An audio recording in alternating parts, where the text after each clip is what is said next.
Alright guys, welcome back to my channel. I've got my Dax 125 and another installation, this time installing the SMR Billet triple tree. Just a brief overview of the bike and some of the mods that I've done. I've lowered it so far. I did install the Yoshimura Cyclone exhaust. A couple things I didn't capture on camera. I actually pulled this over from the Monkey, the blacked out trim ring. And this is the Monster carbon front fender from Taiga Performance. Honestly, they make the best carbon for the mini motos. I'm running their products on a lot of my other bikes, but I think that looks particularly cool.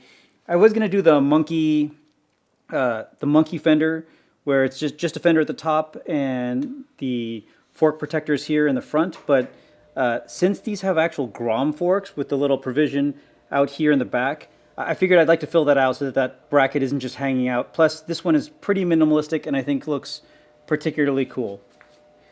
Okay, but so what we're swapping today is the triple tree, and that is this whole piece up here, as well as the part here, and the tube that runs, the head tube that runs, or the rod that runs inside the head tube, to provide a much beefier and cooler look. And actually, I did that installation on my Honda Grom here. I didn't cover this on video, so this time I am going to do an overview of the installation, but you can see here how it looks.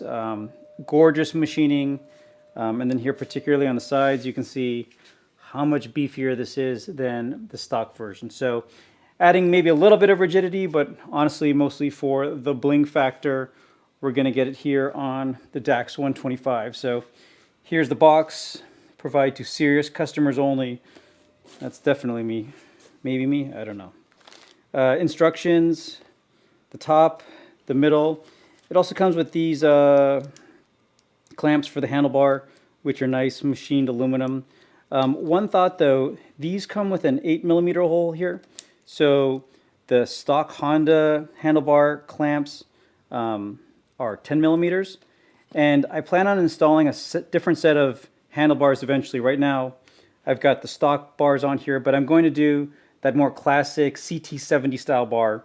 And a lot of those are provisioned for 10mm. So I'll probably drill this out. This is just aluminum, so even without a drill press, it should be pretty easy just to chase this through and make it a slight bit bigger. But for now, we'll install the stock ones. Comes with a very clean looking head nut here too. I'm going to actually strap this up to the ceiling so I can take some weight off of this, because I have to take off the wheel and the fork legs and most of the front of the bike apart. But once we do that, the steps should be pretty straightforward. So let's get to it. Okay, so I've got the bike on rear stands. I'm going to take the fender off first.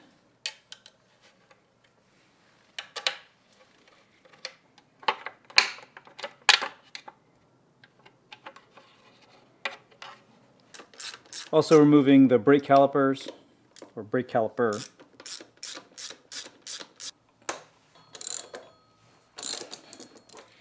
All right, broke the axle nut loose, and now I'm going to suspend it up so that I can start pulling things off. Actually, let's see. Other things that I probably want to loosen before I'm suspended. Let me loosen this head nut too. All right, 6mm to loosen these 4 bolts. I'm actually going to pull these clamps off and set the handlebar to the side so I can get to the steer stem nut and at least break it loose.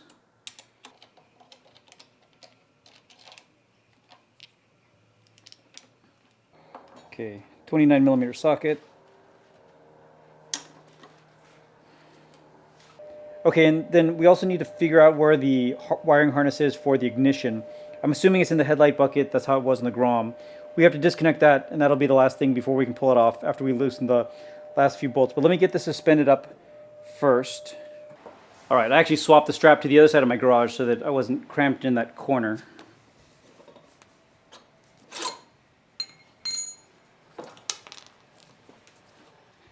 M6 Allen to loosen the 3 bolts holding each side of the fork leg. The top one is easy. For the middle 2 here though, they kind of play off each other. So as you loosen one, the other one gets tighter. So don't just pull one out then the other. Pull them both out incrementally. Same for putting them back in.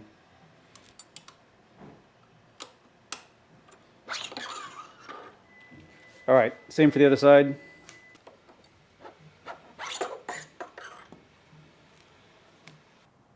All right, so with the headlight out of the way, these are the plugs. Looks like there's actually two there that we need to remove.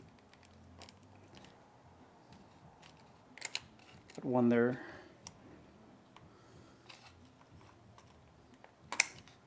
All right, could even do it one-handed. So now this can pass through, and when we pull off the triple tree, the ignition will come with it. You can see I also just ended up suspending the handlebars with some bungee cords. It's convenient just having this ceiling mount that I can strap stuff to. And I guess before you do that, make sure that your ceiling mount can support whatever weight you're trying to suspend from it.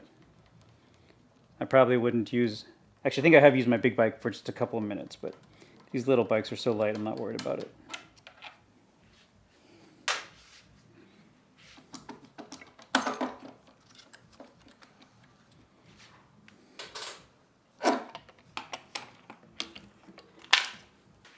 And then this nut on the steering stem, it's not very tight. I don't have the tool to do it, but I just use a little punch to knock it out.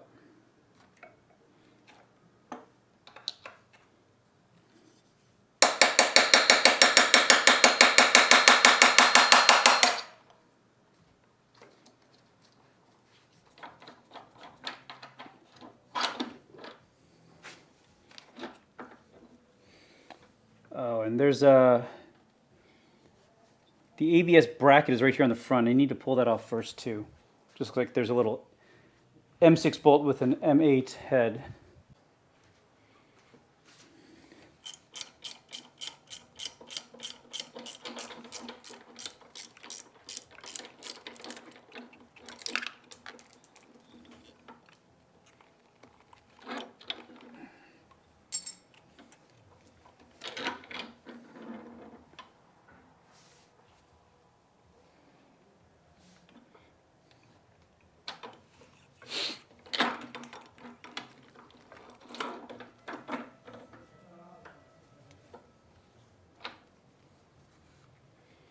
So this main wiring harness on the setup kind of runs directly underneath this.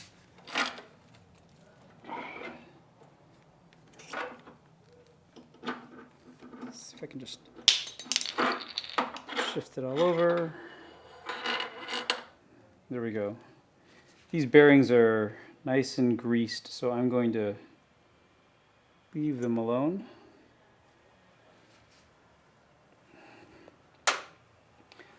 Oh yeah, and I forgot, I hate this part too, but I need to bang this race off. There's a race and a rubber thing and then some kind of metal washer there. I'm going to pull the rubber part off first and then kind of unceremoniously bang this thing out. Last time that I did it, I did bend up the washer a little bit. I just had to flatten it back up. It's just there really to hold this dust seal.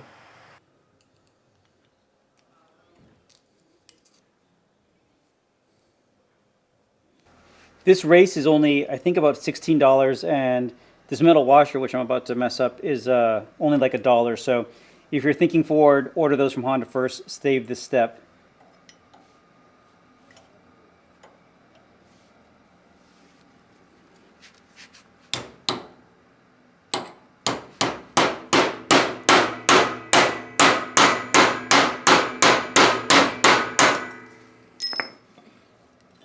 Or not. I mean, that's not a lot of work.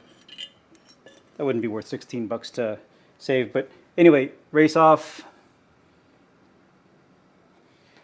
And I did dent this up a little bit, but I'll mashy and make it nice and flat. Yeah, that should be good enough. Okay, and to remove the ignition, all you got to do is pull out the two Phillips screws. We'll reuse these screws as we integrate it into the SMR top triple clamp.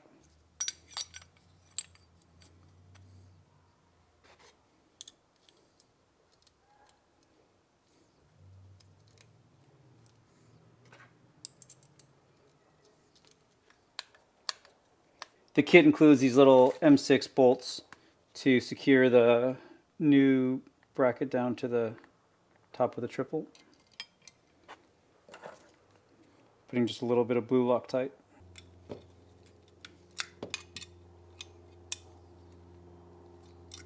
All right, looks good to go. From here, we're just going to pop on the risers that came with the kit, and then from here, everything is just reverse of how we took things apart. Oh, and we do have to put the races onto the new triple. So first goes that flat washer, all the way to the bottom. Then the rubber piece, although I'll put that on after we get this on. So this goes this way. And then I have an extension from my floor jack actually that I used to get this on all the way. All right, you can see that it just leaves a little space there that we put that dust seal back in.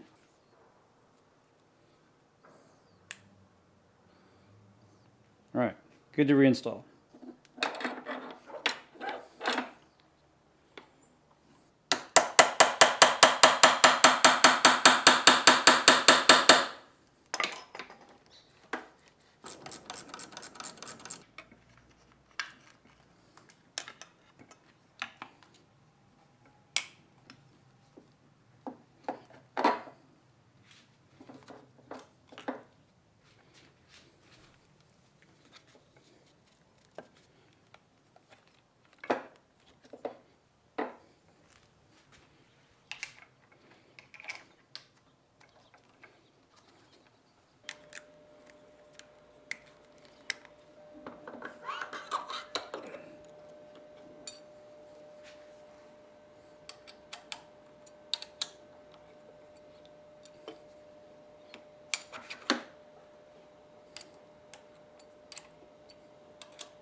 For now, I'm just getting all of these in here snug. I'll do final tightening.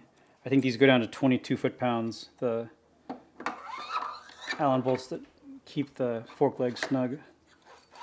Okay, so let me just button this bike up. I just need to get the handlebar cinched down, get the wheel and the brakes back on, and torque the bolts, and this should be complete. All right, so everything buttoned up and looking great. Super beefy there on the sides. You can see here on the controls what everything looks like. I'm also testing out that Beeline Moto 2, which is so far a pretty excellent product. I'll have a full video on that here in a bit. But anyway, really happy with the way that came out. Just walk you around the bike. And actually at the same time, I took off the stock rear sets and put on monkey rear sets. I'm not planning on riding 2-up on this bike, and they just look so much cleaner. For the shifter then, instead of the heel and front of the foot shifter, this is just using a standard shifter. This is the Hammerhead I ordered from MNNTHBX, but it's CNC machined, looks super clean. And then taking here to the other side, you can again just see how much cleaner it is. There's no longer that mounting point here or the rear, the 2-up part of the rear set. For the brake reservoir, I just have a tube here. I 3D printed a little cap with clamps. I think that'll be just fine for that rear brake. Anyway, everything's looking really good. Still a lot more videos to come on this project bike. Thank you everybody very much for watching. Stay tuned for more videos and keep on building.